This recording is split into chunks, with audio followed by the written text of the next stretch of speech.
नमस्कार साथियों, कैसे हैं आप। साथियों, हनुमान जी के बारे में तो हम सभी जानते हैं कि वे बहुत ही बलशाली और बुद्धिमान हैं। लेकिन क्या आप जानते हैं कि हनुमान जी अपने बालपन में बहुत ही चंचल और उत्पाती बालक थे। इन्होंने बचपन में ऐसी ऐसी अद्भुत घटनाएं और लीलाएं करी हैं जिन्हें जानकर आपको आश्चर्य होगा। एक बार की बात है जब हनुमान जी मातंग ऋषि के आश्रम में शिक्षा ग्रहण करते थे। जब वह ऋषियों के आश्रम में लगे पेड़ों के सारे फल तोड़कर खा जाते थे और कुछ को गिरा देते थे, जैसा कि अक्सर बच्चे बचपन में करते हैं। पेड़ पर से चुपके से फल तोड़कर खाने में उन्हें अलग ही आनंद आता है। वैसे ही हनुमान जी भी बचपन में करते थे। एक रोज हनुमान जी ने फलों के वन में देवराज इंद्र के पुत्र जयंत और सूर्य पुत्र शनि आदि देवताओं के पुत्रों को देखा तो हनुमान जी ने उसी समय यह निश्चय कर लिया कि वह भी उनकी तरह उड़ना सीखेंगे। तब हनुमान जी के पिता पवन देव ने उन्हें उड़ना सिखाया और उनकी इच्छा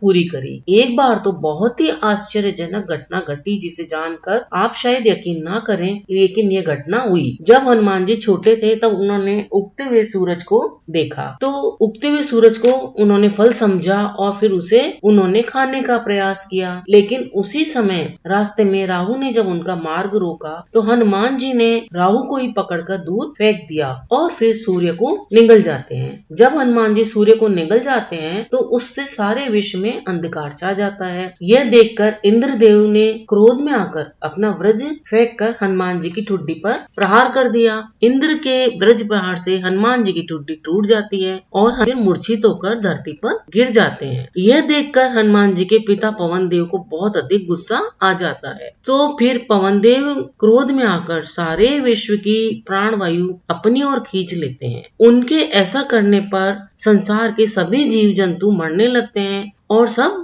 परेशान होने लगते हैं। तब यह देखकर सभी देवता एक साथ मिलकर पवन देव के पास जाते हैं और उन्हें मनाते हैं। उसके बाद सभी देवता हनुमान जी की मूर्छा दूर करके उन्हें सचेत करते हैं। फिर सभी देवता शक्तियाँ प्रदान करते हैं जिन्हें पाकर वह अति शक्तिशाली हो जाते हैं। एक बार जब बाली को अपनी उड़ने की शक्ति पर बहुत घमंड हो गया था तो हनुमान जी उससे भी तेज उड़कर उसका अभिमान तोड़ने का प्रयास करते हैं। लेकिन फिर भी बाली का घमंड दूर नहीं होता है और वह हनुमान जी से फिर गदा युद्ध करता है जिसमें बाली हार जाता है। तब उसके बाद वह हनुमान जी के पैर पकड़ लेता है और अपनी गलती मान लेता है उनसे। देवगुरु बृहस्पति जी के कहने पर बलशाली हनुमान जी बचपन में ही एक बार संजीवनी पर्वत को ही उठा लाए, जिसे देखकर हनुमान जी की माता अंजनी बहुत ही आश्चर्यचकित हो जाती है और अपने पुत्र हनुमान जी की गुरुदेव बृहस्पति के प्रति आदर की भावना देखकर अत्यंत भावुक भी हो जाती है। हनुमान जी अपने बचपन में जितने चंचल रहे उतने ही बाद में बलशाली